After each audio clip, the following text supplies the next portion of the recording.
Okay. Hey, Shola, thanks for joining me. I really appreciate you taking the time to chat with me for a little bit today. Do you want to just start off by telling me a little bit about yourself and who you are? Yes, thank you for having me. As you said, my name is Shola.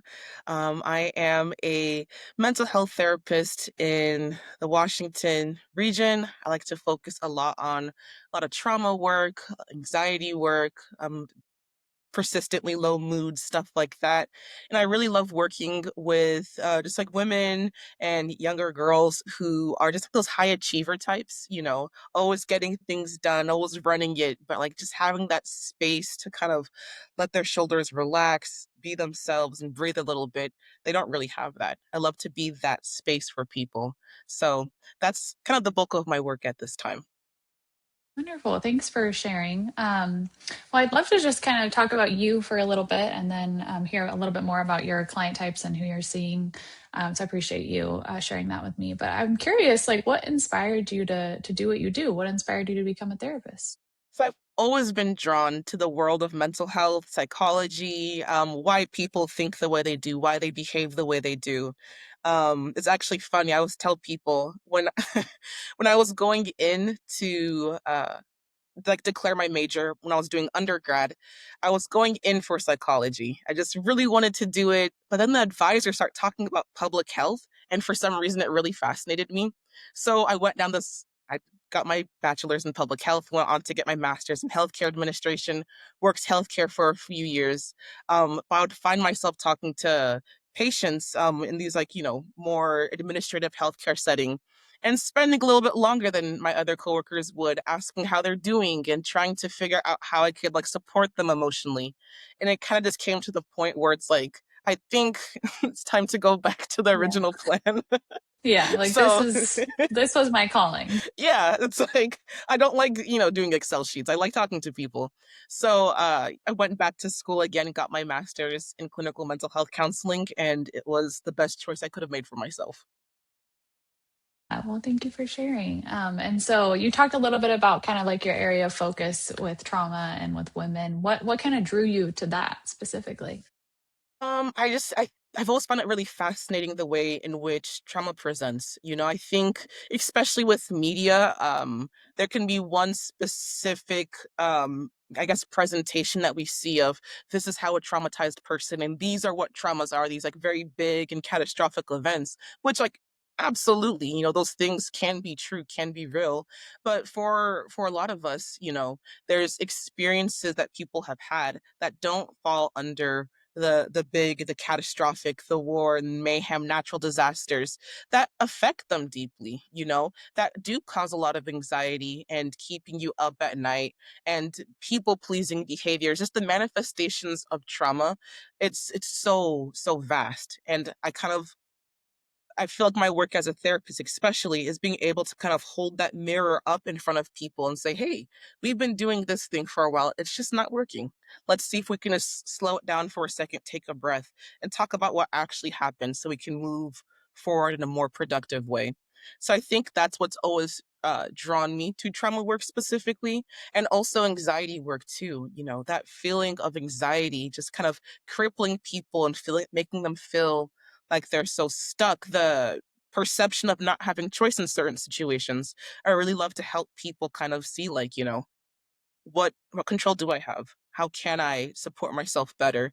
Do I have to actually do this thing? Like we think we do sometimes, but we really don't. So Yeah. Yeah. We kind of have that a lot of times. I feel like, you have that perception of maybe that you don't have any control, but it takes someone else, that third party, to really bring that to light.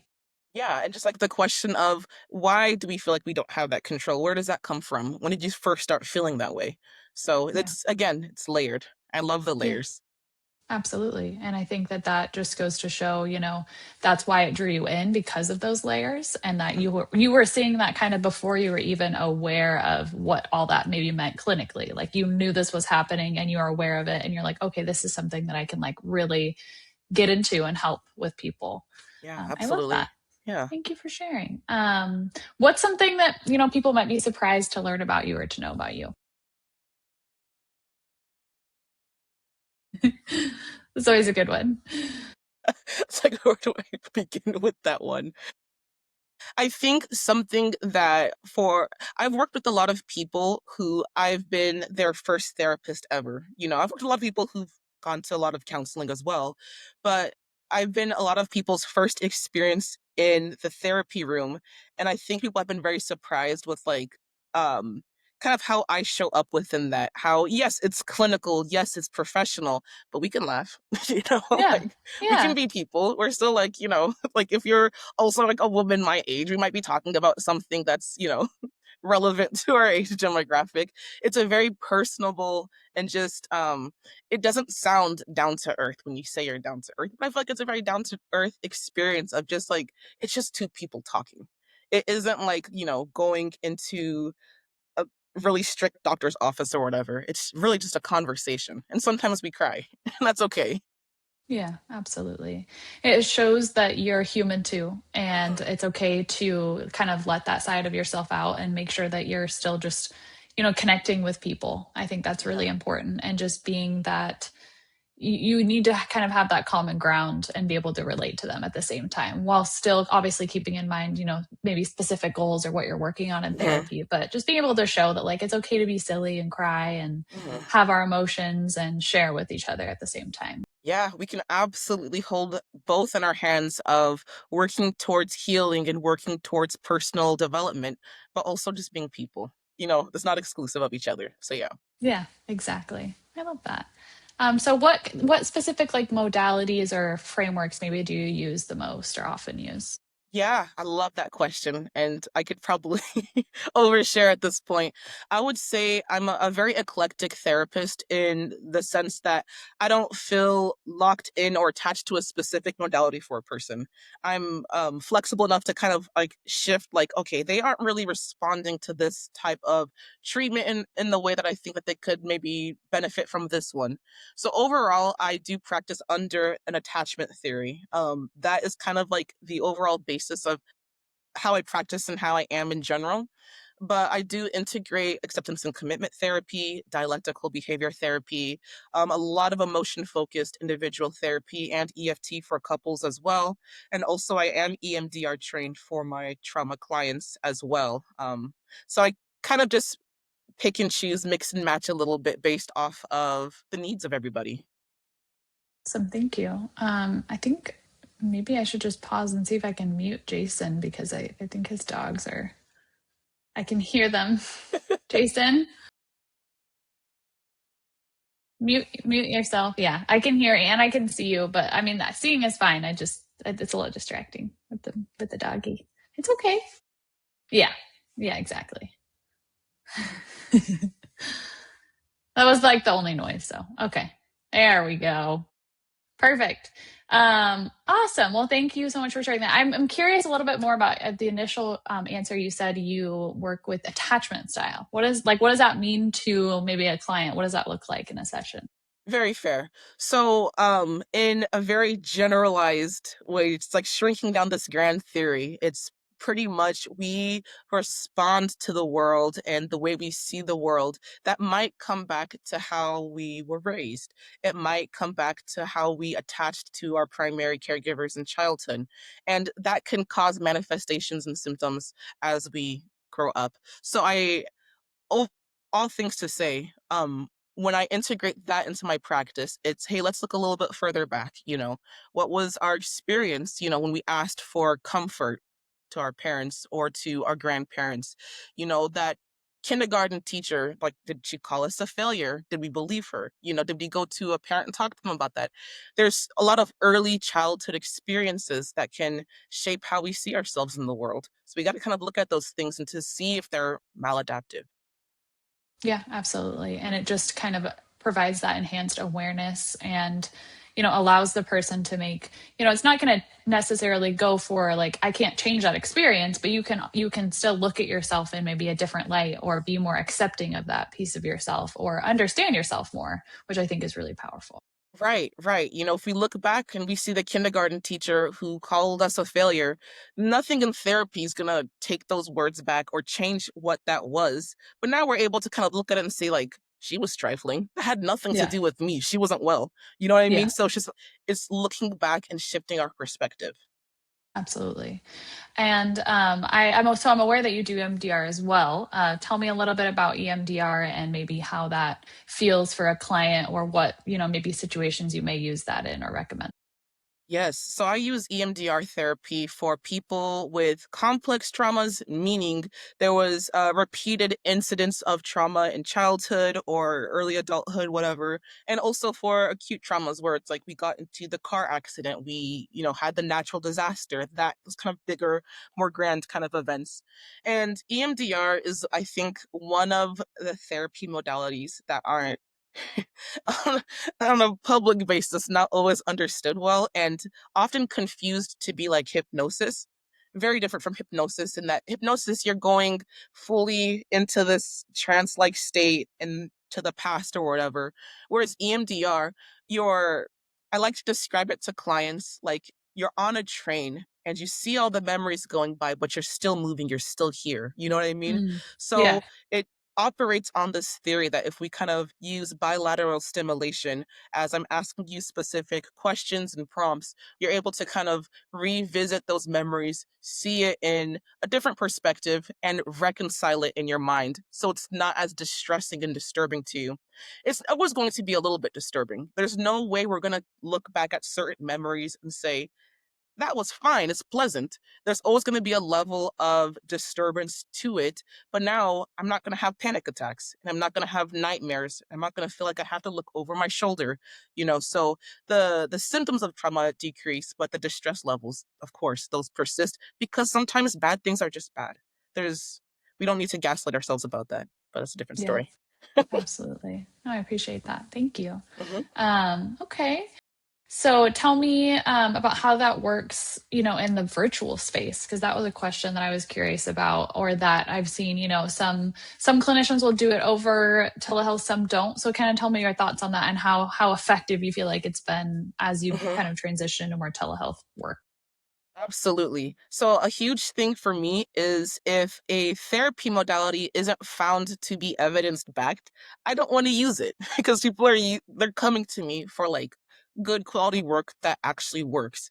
So, EMDR, originally it was used mainly with like the eye stimulation kind of going back and forth, but they've actually found that it's just as successful and beneficial using other forms of bilateral stimulation. So for me in the telehealth space, I will, if someone has wired headphones, we can use it's a program I can run that gives them that bilateral audio in their ears. Hmm. Or some people prefer to do like the taps, tapping their hands and legs. That also is an option. And there's also ways to do it on the screen with their eyes. But I know a lot of people like that because their eyes hurt. If you start crying, you can't see very well, so you have to stop. But all that to say is there's a lot of ways that it's been able to successfully been integrated into telehealth, and I've seen it work just fine. That's great. That's great to hear. And so there's essentially, it's not just the eye movements. Mhm. There's other ways to kind of trigger that state almost, but not using Absolutely. necessarily the eye movement, it sounds like. Absolutely. Absolutely. It works just as great. Okay, great. Thank you. I love to hear that. And I'm glad that people are still able to receive that type of service and have it be accessible, because that is such an amazing part of telehealth work, is that it can be so much more accessible for different types of people, and just being able to do something that's really powerful over video is great to hear. Absolutely agree. I always hear people kind of say things do you feel like you're really talking to a person? It's over a camera. It it works. It's easier to integrate into busy schedules. Parents, people who are in school, people who are working. Not everybody wants to drive, an hour in traffic to go and see a therapist and then feel sad. Yeah. You can do this at home. Yeah, absolutely. I think that nowadays, especially, is it's like, a lot of people work from home, and a lot of people are so used to being able to do so many things from home. So it's like, well, why can't I do this from home? And it turns out you Absolutely. can. Yeah, you can. There we go. Yeah.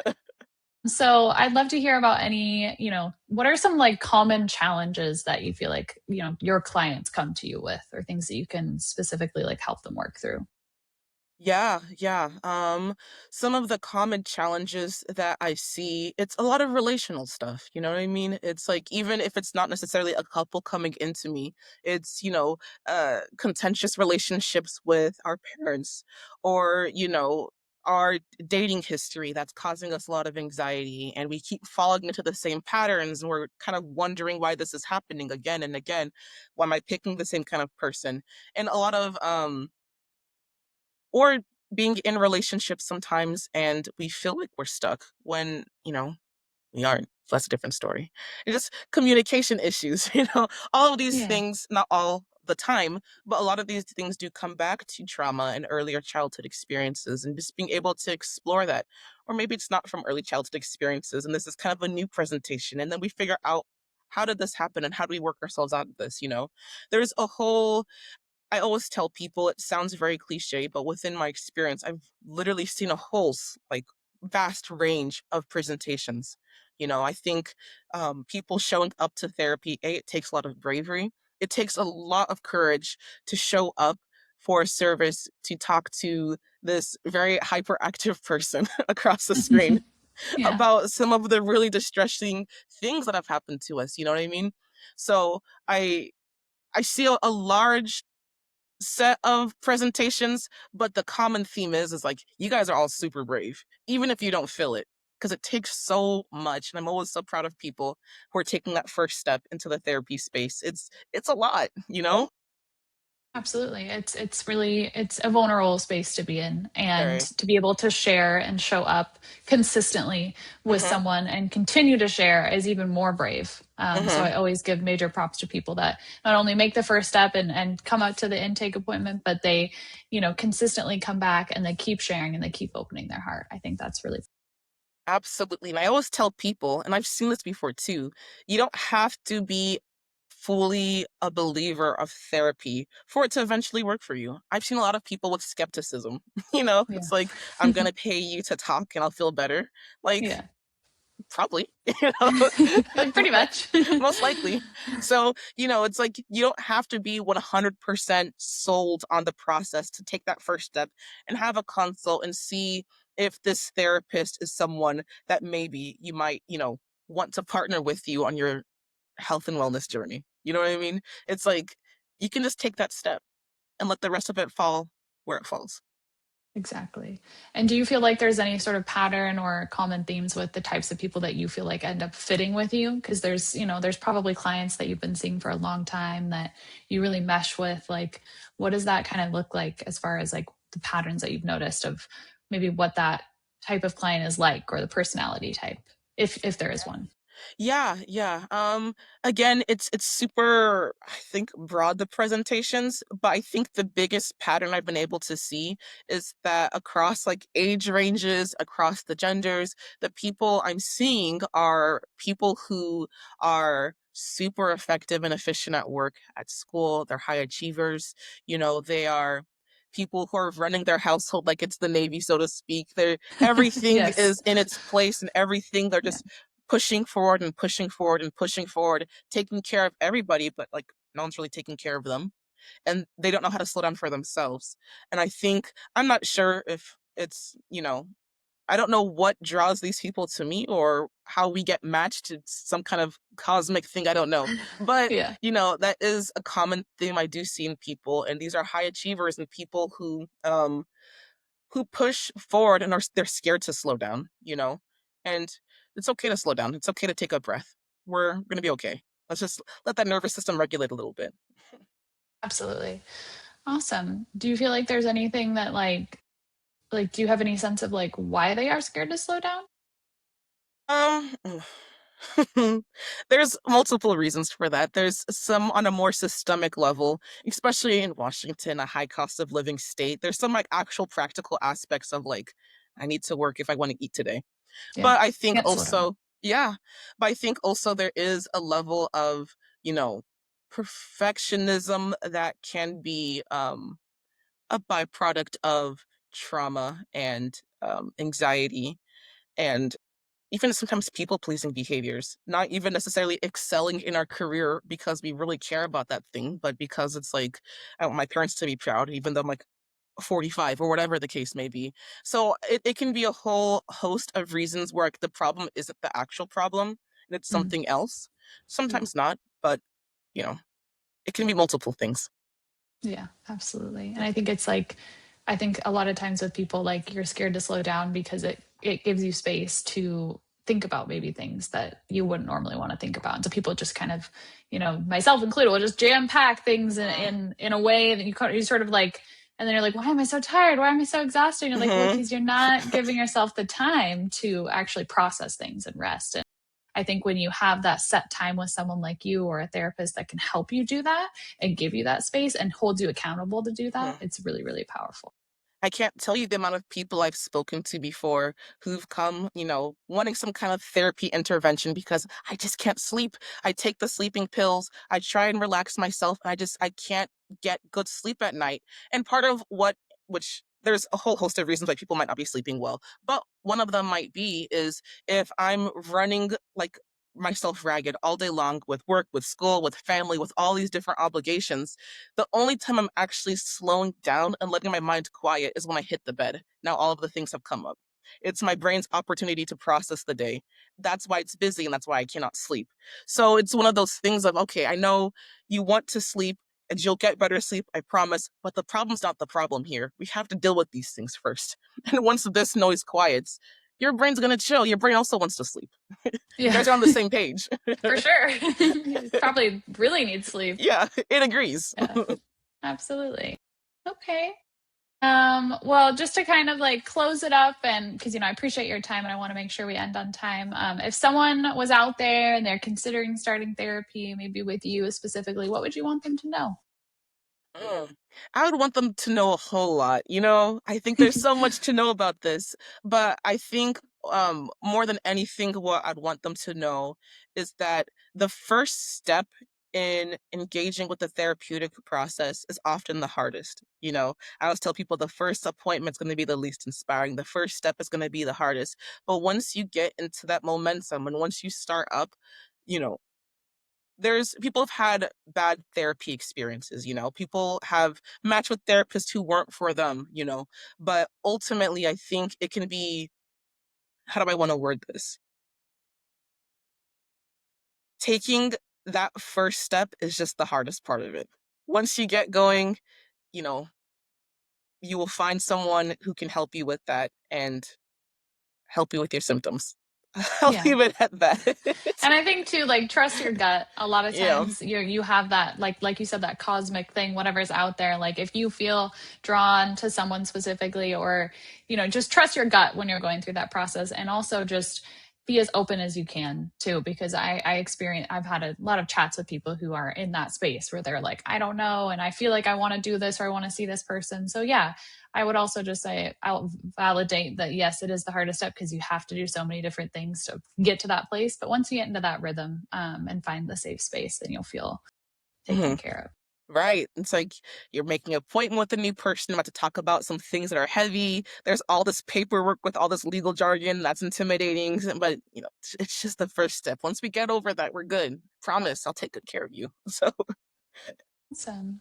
Well, thank you so much again for your time. It was really nice to chat with you today. And yeah, thank you so much. I appreciate it. thank you. Thank you so much. Okay. All right. Bye, Shola. Bye.